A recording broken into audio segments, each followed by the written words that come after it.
Wa af'alun, perbuatan. Muftatahatun bitakbir, dibuka dengan takbiratul ihram, Allahu akbar. Wa mukhtatamatun bitaslim, ditutup dengan salam, assalamualaikum warahmatullah. Nah, ini semua adalah cara beribadah. Karena manusia ini kalau tidak diajarkan cara beribadah, dia akan membuat sendiri. Dia akan menyembah pohon rindang, akan menyembah sungai, menyembah laut, menyembah patung. Maka kata Nabi, man ahdasa, siapa yang membuat-buat ma laisa alaihi amruna, yang tidak kami ajarkan, fahuwa raddun, maka dia mardud, ditolak, tidak diterima Allah. Syarat amal itu diterima adalah mesti ada tuntunannya, dasarnya, dalilnya, legitimasi hukumnya dari Al-Quran dan dari sunnah Nabi Muhammad SAW. Apa bukti orang beriman? Sholat. Jadi kalau ada orang tidak sholat, berarti dia tidak beriman. Kalau dia percaya Allah itu ada, maka dia menyembah Allah. Banyak orang yang tidak Islam, tapi percaya Tuhan ada. Dia tidak ateis, dia percaya pada Tuhan, tapi masih musyrik, mempersekutukan Tuhan.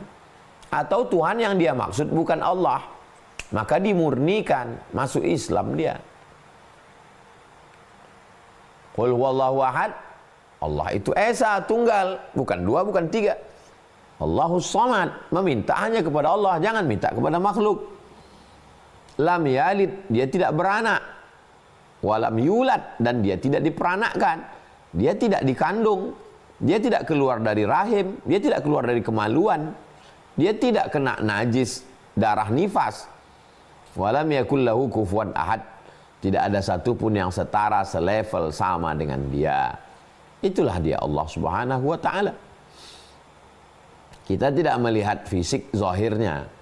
Kita diberitahu sifat-sifatnya, nama-namanya. Walillahil asmaul husna, Allah punya nama-nama yang baik. Fad'uhu biha, panggillah dia, serulah dia dengan nama-nama itu. Ya Rahman, Ya Rahim, Ya Malik, Ya Qudus, Ya Salam, Ya Mu'min, Ya Muhaimin, Ya Aziz, Ya Jabbar, Ya Razak, Ya Fattah, Ya Alim, Ya Qabid, Ya Basit, Ya Rafiq, Ya Mu'iz. Lalu kemudian di antara ibadah itu adalah anta syahada an la ilaha illallah wa anna muhammadar rasulullah wa tuqima shalah wa tu'tiyaz zakah, membayar zakat. Ada yang ibadah itu sifatnya badan, tegak, ruku, sujud, salat.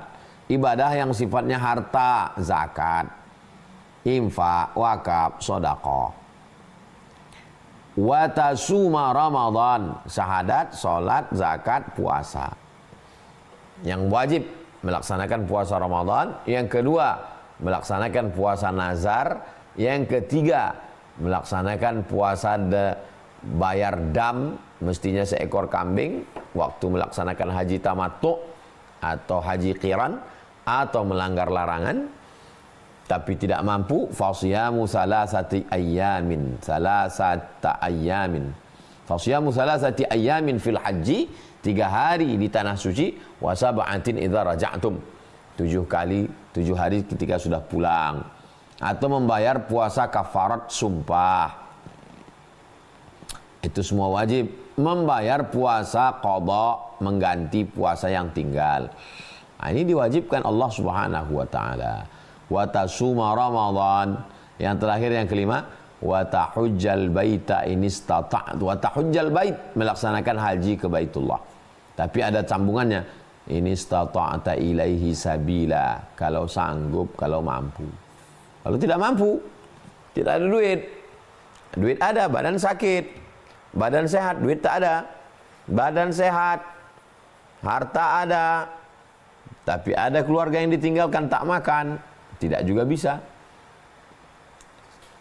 Ilmunya sudah ada, badan sehat, baligh, muslim, berakal, maka melaksanakan haji. Ada niatnya, ada tawafnya, ada sa'inya, ada wukufnya, ada tartib. Tartib itu dilaksanakan secara berurutan. Jangan sa'i dulu baru tawaf. Maka ini semua adalah ibadah rukun dasar tiang agama Islam. Siapa yang masuk Islam maka melaksanakan, siapa yang meninggalkan ini maka dia kembali ke jalan Allah. Ya ayyuhalladzina amanu, wa orang beriman, tubu ilallah, bertaubatlah kepada Allah Subhanahu wa taala taubatan nasuha, taubat nasuha. Jangan sampai mati dalam keadaan tidak beragama Islam. Saudara, kawan, sahabat kita doakan, Allahumma hdi qaumi fa innahum la ya'lamun.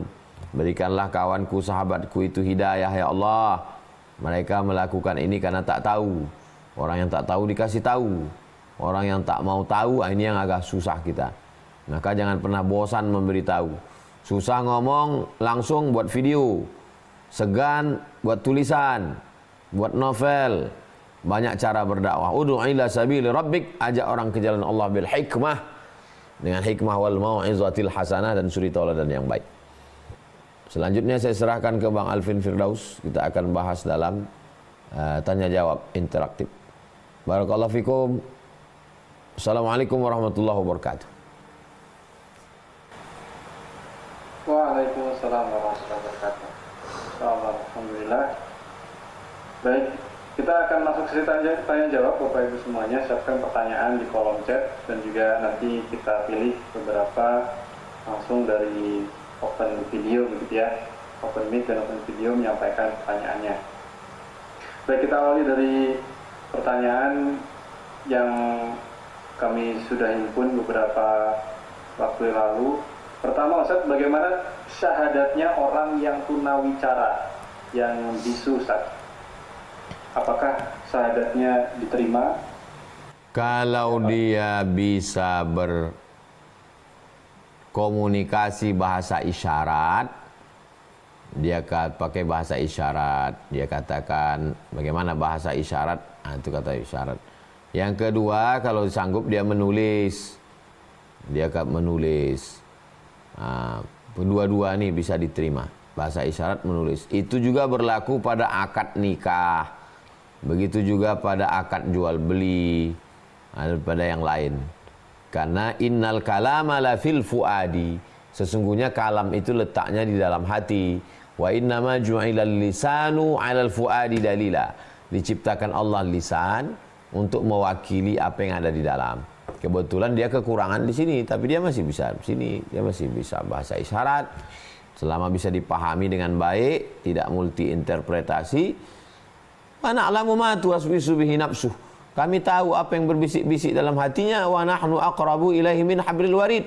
Kata Allah, kami tahu karena kami lebih dekat daripada urat lehernya.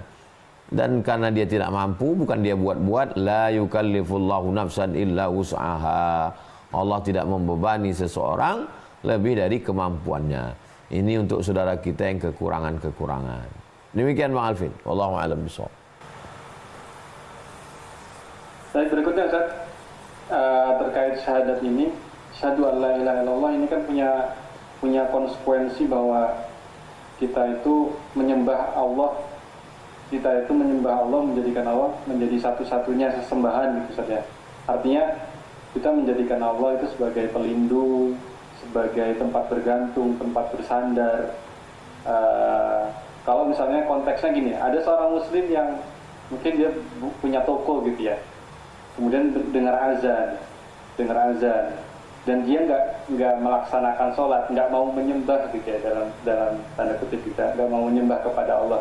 Apakah kita bisa menyebutnya bahwa dia punya sesembahan yang lain gitu, menyembah dengan tokonya begitu, menyandarkan urusannya dengan tokonya begitu, Ustaz? Logikanya begini, dia buka toko itu supaya orang datang belanja, lalu kemudian orang beli, makan istrinya, makan anaknya, cicilan motornya, rumahnya, dan seterusnya. Artinya itu kan ikhtiar usaha dia untuk cari rezeki. Padahal yang ngasih rezeki itu kan Allah. Makanya dalam Islam ketika kita berdoa, Ya Rabb, Ya Rabb itu artinya tiga. Engkau mencipta